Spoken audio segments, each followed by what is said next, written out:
very closely. Fundamentally, women have always been at the receiving end of some of the worst things that happen in society. And at the same time, if you look at it more specifically, women on average receive 34% less wages than men. When you look at the statistics, girls especially from rich families are infinitely more likely, or rather get 9 years.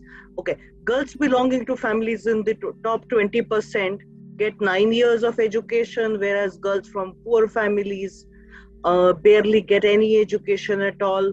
On average, girls receive less education than boys, and there are harmful expectations in terms of women needing to do unpaid care work, and whereas men get away without hardly doing anything in terms of household chores. So therefore it's unsurprising it's women who are paid less, who are educated less, who are forced to work to perform unpaid care, and at the same time suffer the consequences of violence and neglect, who are more likely to be poor.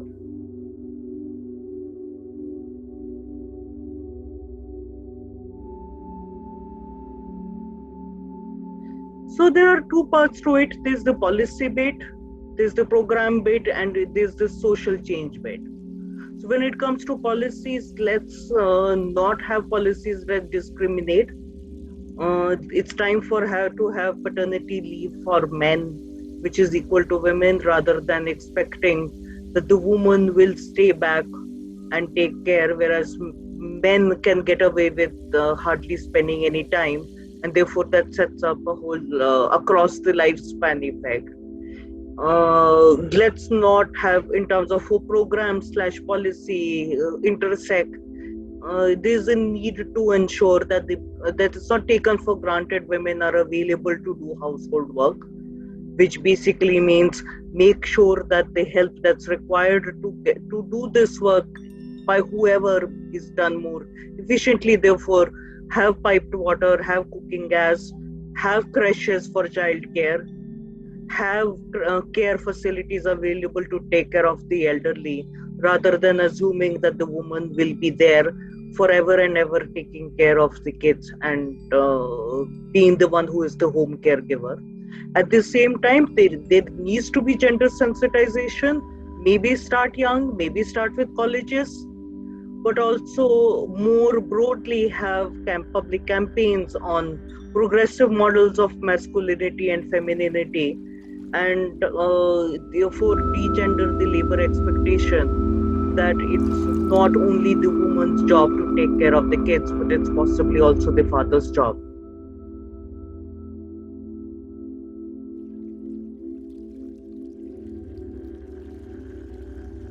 Be models of good behavior. It's not only talking, but it's also doing. Be supporters of the mission. Start at home as well as the workplace by promoting the things that are needed to ensure gender equality, and step back when necessary to allow women to take leadership as well.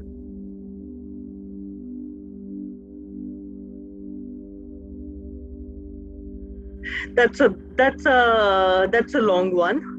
Fundamentally unnecessary, and a lot of pain with very little gain, unfortunately, because as it is,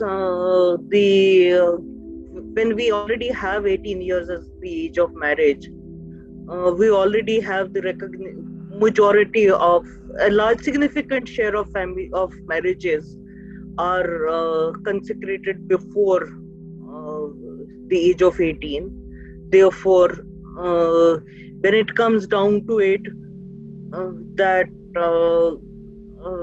in fact, if you look at the statistics, 23% of girls get married before 18. So therefore, what is the risk is, given the fact that the existing provision is ignored, it's unclear what this amendment, which will increase this further, would do, given lack of implementation of existing provisions. Secondly, it's unclear why 18, given the fact that pretty much the majority of countries across the world, the age is 18. So therefore, in fact, 145 countries across the world have it at 18 or lower. Not sure why India needs to be anything else than what it is. And therefore, the risk is it would not change materially the lives of girls in terms of improving education or improving poverty reduction automatically by just changing the age. What it could do is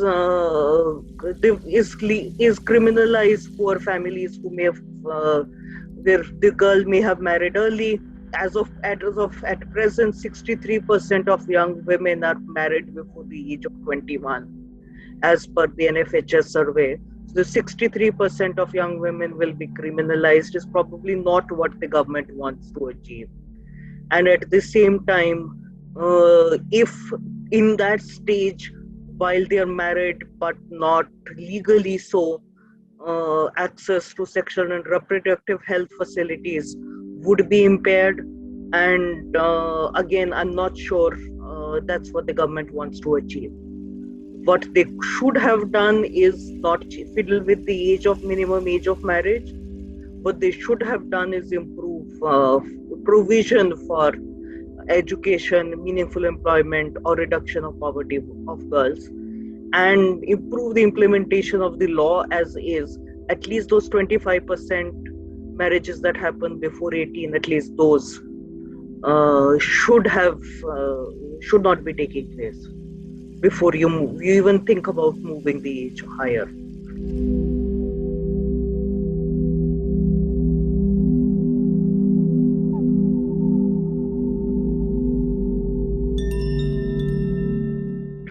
Yes, unfortunately, education in India is not gender sensitive. Yes, fortunately, at the same time, we have had a closing in the educational gap at elementary and especially primary stage.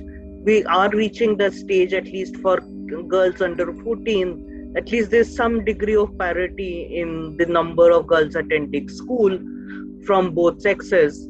But the norm of ensuring universal secondary for girls were very far from it. And also, what is the experience? Yes, girls are going to school, but whether they're having a good experience of school, it remains unresolved. So most efforts have, in terms of, you look at the current education policy, really focus on, if you look at the major budget heads that exist, it's girls, separate girls for girls only schools like Kasturba Gandhi Vidyalayas.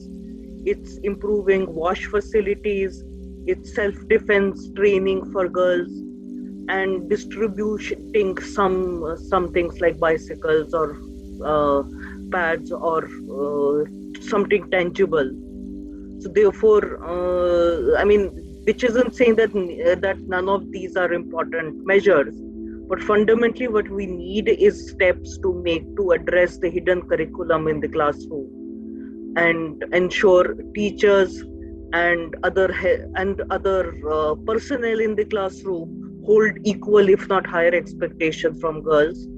We still have huge issues with girls not being part of the subsequently higher paying science, technology, maths careers, and therefore science education, maths education for girls is still not encouraged. Therefore, we do need to have a stronger emphasis on making educational systems gender sensitive, but also not just sensitive, but transformative. Because what we want the education system to do is change existing power asymmetries, make the schooling experience as the site for change in society, so that kids grow up with a different vision of society from what currently prevails. So therefore, this probably is in some ways almost, if not equally, but probably more important than just attaining literacy and numeracy.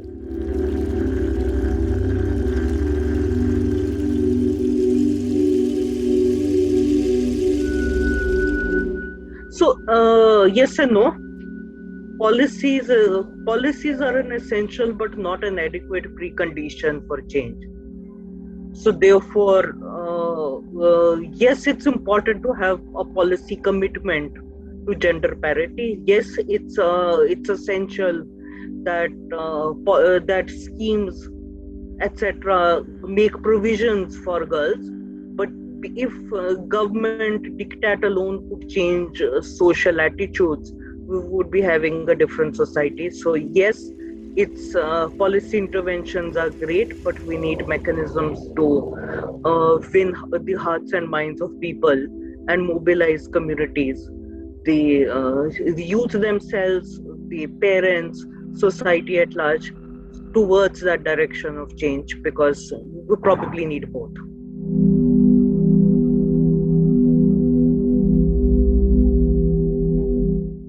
So, poverty, lost jobs, when the push comes to shove, it's the woman who is asked to leave first, especially in the back of the lockdowns.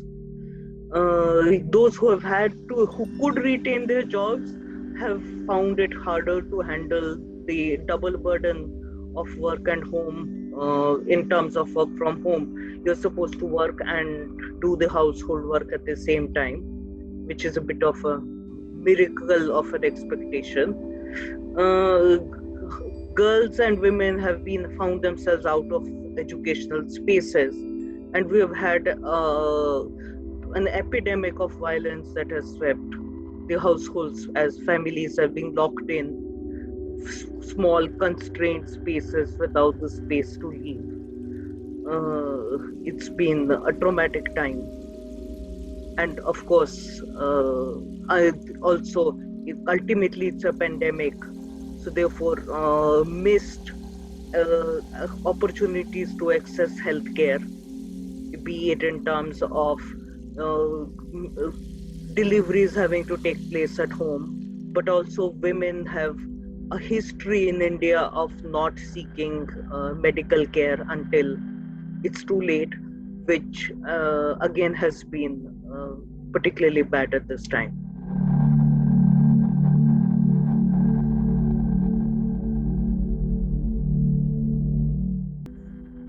Not to be silent, not to tolerate gender bias, and at the same, they call out those who are biased uh, towards and to move to a direction of change, towards a direction which is of a society that's more transformative.